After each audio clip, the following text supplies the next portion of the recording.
হেই আসসালামু আলাইকুম গাইজ তো welcome back to my channel মনৰ কথা তো কিমাননো আৰু ৰুমৰ ভিতৰত সোমাই থাকিম আৰু ডিউটি গৈ থাকিম তো আজি ভাবিলোঁ অকণমান ওলাই যাওঁ ফ্ৰেছ হওঁ তো দুয়োজনী এনেকৈ আমি ওলাই আহিলোঁ কলৈ যাম আপোনালোকে গেছ কৰিব তো দুয়োজনী আগে এনেকৈ টেম্পু উঠি ল'লোঁ তো পাই গ'লোঁ আমি কলেজ চাৰিআলি শিৱসাগৰ বিশ্ববিদ্যালয় এই ৰাস্তাটো যিটো জয়সাগৰ হেৰিটেজ বুলি কয় তো একেবাৰে টাইম নষ্ট নকৰি আমি সোমাই গ'লোঁ হেৰিটেজখনলৈ আৰু ইমান ধুনীয়া পৰিৱেশ প্ৰায় আমাৰ গধূলি হৈছিল তো ইমান ধুনীয়া বতাহ মাৰি আছিল লগতে ইমান ধুনীয়া পৰিৱেশ গছ গছনি ইয়াৰে তো চায়ে ভাল লাগিলে আপোনালোকে চাওক এনেকৈ সৰু সৰু কটেজ কেইটামানো আছে তো আপোনালোকে গ'লে এনেকৈ ইয়াতে বহিব পাৰিব ধুনীয়াকৈ তো আমিও দুইজনী ইয়াতে ধুনীয়াকৈ বহি লৈছিলোঁ অলপ সময় স্পেণ্ড কৰিলোঁ তো তাৰপিছত দেখিলোঁ প্ৰায় গধূলিয়ে হৈ গ'ল তো গধূলি হোৱাৰ কাৰণে আমি অকণমান এনেকৈ খোজকাঢ়ি লৈছোঁ আৰু দৌলসমূহতো আছেই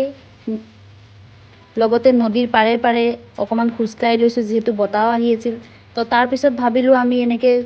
ৰুমলৈ উভতি যাওঁ তো সন্ধিয়া হৈ গৈছিল আশা কৰোঁ আপোনালোকৰ ভিডিঅ'টো ভাল লাগিছে যদিহে ভাল লাগিছে আপোনালোকে কমেণ্ট কৰিব আৰু আপোনালোকে কেনেকুৱা টাইপৰ ভিডিঅ' বিচাৰে মোক আপোনালোকে কমেণ্টৰ জৰিয়তে জনাব তো তেতিয়ালৈকে এইখিনি ব্লগ আছিল বাই বাই খুদা হাফিজ টেক কেয়াৰ